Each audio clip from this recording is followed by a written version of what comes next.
Hi అండి, welcome to my channel. ఈరోజు tomato పండు మిర్చితో పచ్చికారం ఎలా తయారు చేసుకుందామో చూసేద్దాం.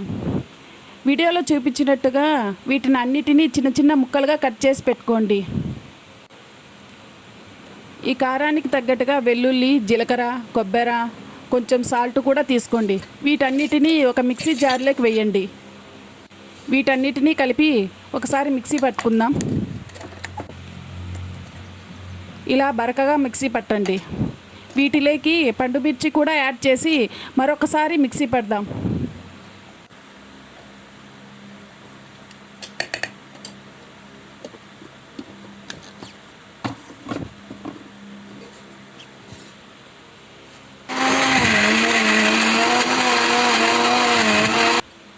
ఇలా మిక్సీ పట్టిన తర్వాత టమోటా ముక్కలు, ఆనియన్స్ ముక్కలు కూడా యాడ్ చేసి మరి ఒకసారి మిక్సీ పడదాం.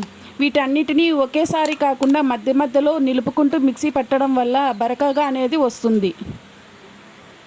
ఈ కారం ఇలా బరకగా ఉండడం వల్లే టేస్టీగా ఉంటుంది. ఇప్పుడు పోపు అనేది వేసుకుందాం. స్టవ్ మీద ప్యాన్ పెట్టి కొంచెం ఆయిల్ వేసి వాటిలోకి పోపు దినుసులు కూడా యాడ్ చేద్దాం. ఈ కరివేపాకు అనేది కారంలోనే యాడ్ చేస్తున్నాను. ఈ పోపు మాడిన తర్వాత ఈ పచ్చికారం కూడా యాడ్ చేస్తాం. ఇలా అప్పుడప్పుడు కలుపుతూ ఉండాలి. ఇలా కలిపిన తర్వాత కొంచెం చిటికెడు పసుపు కూడా యాడ్ చేస్తాం.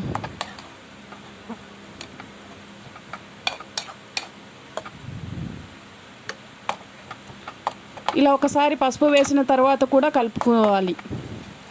ఫైనల్గా కొత్తిమీర అనేది యాడ్ చేసుకుంటున్నాను. ఇది ఆప్షనల్ అండి, మీరు ఉంటే వేయండి, లేకుంటే లేదు. ఇప్పుడు ఎంతో రుచికరమైన పచ్చికారం రెడీ అయిపోయింది. మీరు కూడా ట్రై చేయండి. ఎలా కుదిరిందో కామెంట్ చేయండి. Please subscribe.